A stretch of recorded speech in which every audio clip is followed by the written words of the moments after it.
بسم اللہ الرحمن الرحیم الحمد للہ رب العالمین وصلی اللہ علی النبی الامین محمد صلی اللہ علیہ وسلم وعلی آلہ وصحبہ اجمعین۔ رب کائنات کی توفیق سے آج 20 رمضان المبارک 1441 ہجری ہے اور آج سے رمضان کے آخری عشرے کا آغاز ہونے والا ہے۔ آج کا ہمارا موضوع آخری عشرہ اور لیلۃ القدر کی فضیلت۔ صحیح مسلم میں حدیث مبارکہ آتی ہے کہ اللہ کے رسول صلی اللہ علیہ وسلم رمضان المبارک کے آخری عشرے میں اللہ تعالیٰ کی عبادت کے لیے جتنی محنت فرماتے تھے عام دنوں میں اتنی محنت نہیں فرماتے تھے۔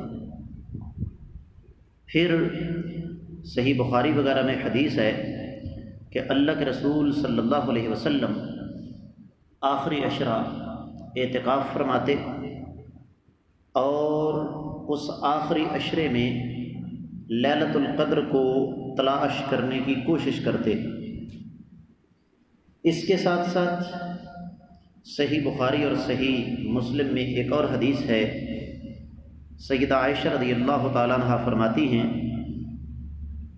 جب آخری عشرہ داخل ہوتا تو اللہ کے نبی صلی اللہ علیہ وسلم رات بھر جاگتے اور آپ علیہ الصلوۃ والسلام اپنے گھر والوں کو بھی جگاتے اور عبادت کے لیے اپنا لباس جو ہے وہ کس لیتے تھے۔ یہاں پر میں آگے چلنے سے قبل ایک بات کی وضاحت کر دینا چاہتا ہوں اور وہ بات بڑی اہم ہے۔ ہمارے ہاں عام طور پر یہ سمجھا جاتا ہے کہ لیلۃ القدر کا تعلق رمضان کے آخری عشرے کی طاق راتوں کے ساتھ ہے۔ یہ بات کسی حد تک درست بھی ہے۔ کسی حد تک کا لفظ میں نے اس لیے استعمال کیا کہ اللہ کے رسول صلی اللہ علیہ وسلم کا فرمان ہے چاند دیکھ کر روزہ رکھو اور چاند دیکھ کر عید کرو۔ اب چاند دیکھنا یہ انسانی عمل ہے اور انسانی عمل میں غلطی ہو سکتی ہے۔ مثال کے طور پر آج 20واں روزہ ہے، یہ بھی تو ہو سکتا ہے کہ ہماری رؤیت ہلال کمیٹی کو چاند دیکھنے میں غلطی لگ گئی ہو، جس طرح کہ کئی دفعہ ایسا ہو چکا ہے۔ ہم نے رمضان شروع ہوا تو ایک روزہ رکھا اور ایک روزہ رکھنے کے بعد جب روزہ افطار کیا تو چاند دیکھا تو واضح طور پر یہ نظر آ رہا تھا کہ یہ پہلے دن کا چاند نہیں ہے۔ آج 20واں روزہ نا، عین ممکن ہے ہمیں چاند دیکھنے میں غلطی لگ گئی ہو اور 20ویں کی بجائے 21واں روزہ ہو، یہ بھی تو ہو سکتا ہے۔ تو جس رات کو ہم طاق سمجھ رہے ہیں وہ طاق نہ ہو، وہ جفت ہو۔ اس لیے اللہ کے رسول صلی اللہ علیہ وسلم کی سنت یہ ہے کہ آخری عشرہ پورے کا پورا قیام کیا جائے۔ اس کے لیے صرف طاق راتوں کا انتخاب جو ہے وہ درست نہیں ہے۔ اس کے ساتھ ساتھ یہ بھی بات اچھی طرح سمجھنے والی ہے، سیدہ عائشہ رضی اللہ تعالیٰ عنہ کی روایت ہے، سنن ترمذی میں ہے، فرماتی ہیں کہ اللہ کے رسول صلی اللہ علیہ وسلم نے ما سوائے آخری عشرے کے کبھی بھی ساری رات قیام نہیں کیا۔ قرآن میں واضح طور پر یہ بات موجود ہے، بسم اللہ الرحمن الرحیم، یا ایہا المزمل قم اللیل الا قلیلا نصفہ او انقص منہ قلیلا۔ اے چادر اوڑھنے والے، آپ رات کو اٹھیے۔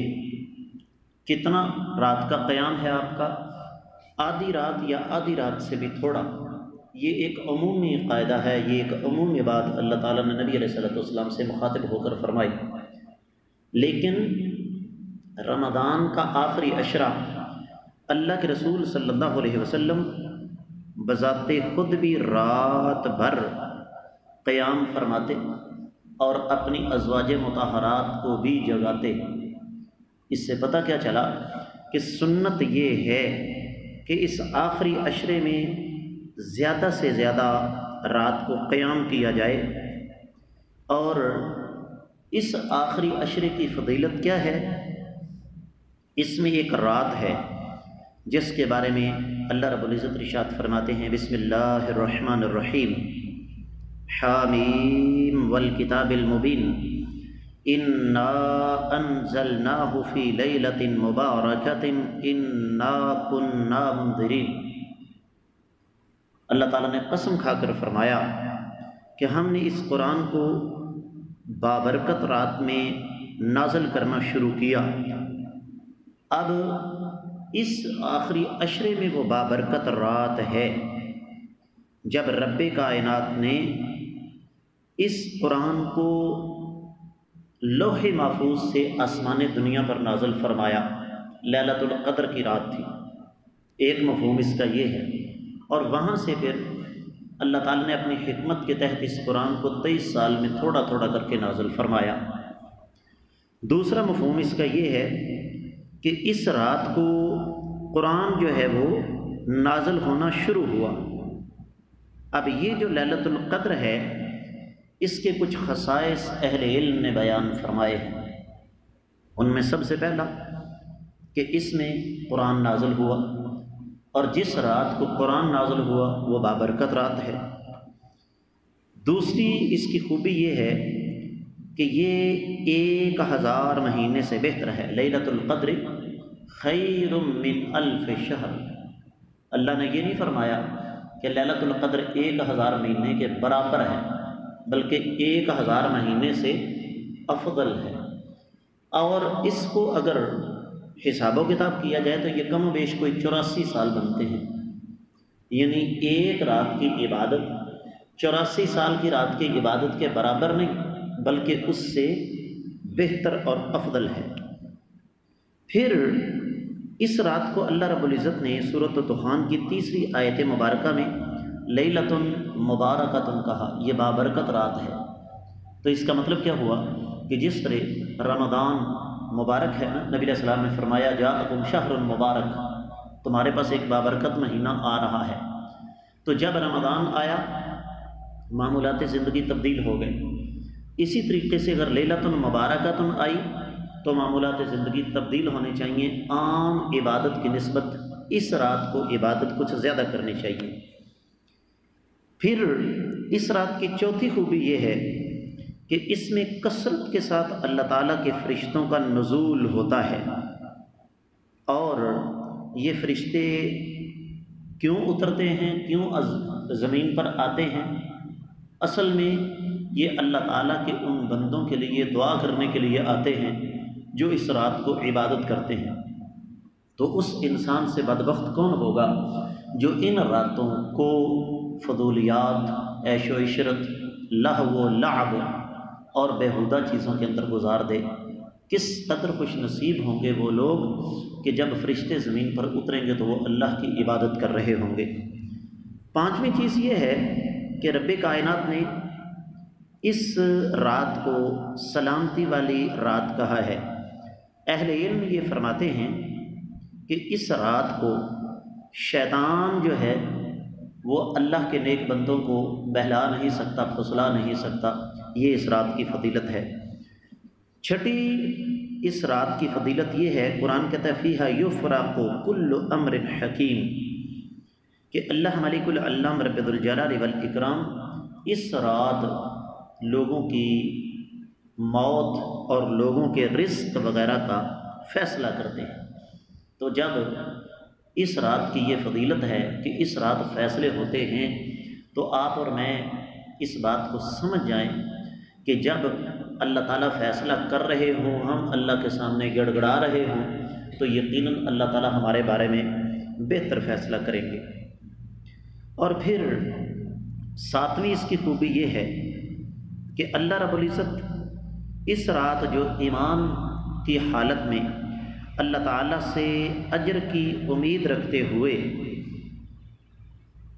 قیام کر رہا ہوگا، اللہ اس کے سابقہ تمام گناہوں کو معاف کر دیں گے۔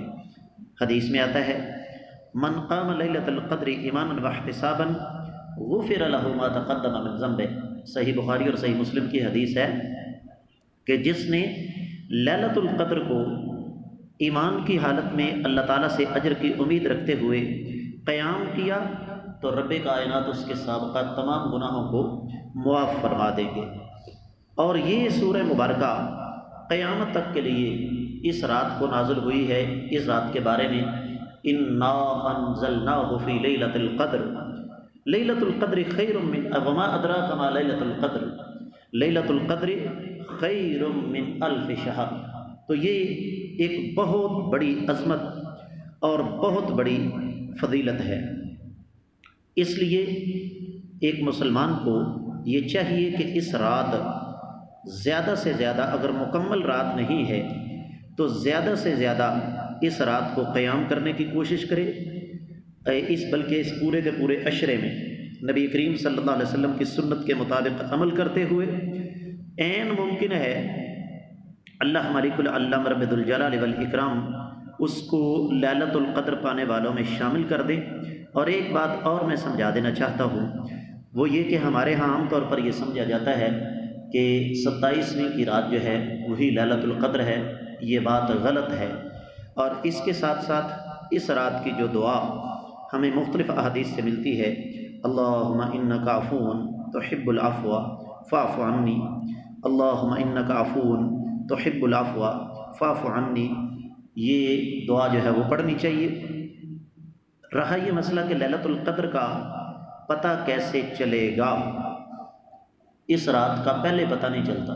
یہ بھی اللہ کی کمال حکمت ہے کہ میرے بندے میری عبادت کریں اور عبادت کرنے کے بعد ان کو پتہ چلے۔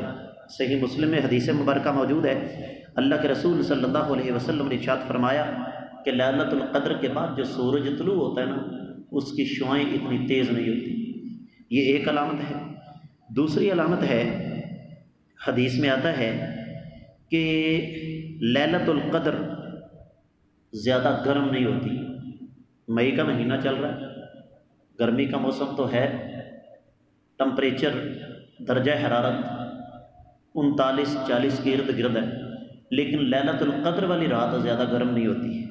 اسی طریقے سے ایک تیسری علامت بھی ہے، اور وہ یہ ہے کہ لیلۃ القدر دو حوالے سے پہچانی جا سکتی ہے، اور وہ یہ کہ اس رات موسم نہ ٹھنڈا ہوتا ہے نہ گرم ہوتا ہے، اور اس رات آسمان پر کوئی شہابیہ جو ہے وہ حرکت نہیں کرتا۔ آپ نے دیکھا ہوگا کھلے آسمان کے نیچے لیٹے ہوئے بسا اوقات ایک ستارہ ٹوٹ کر گرتا ہے، لیکن اس رات نہیں گرتا۔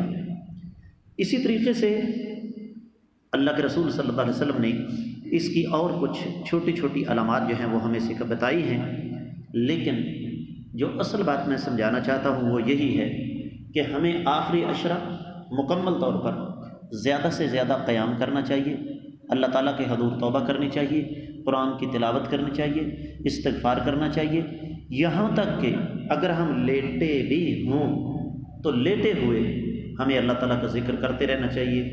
کوئی پتہ نہیں کس رات لیلۃ القدر کو ہم پالیں۔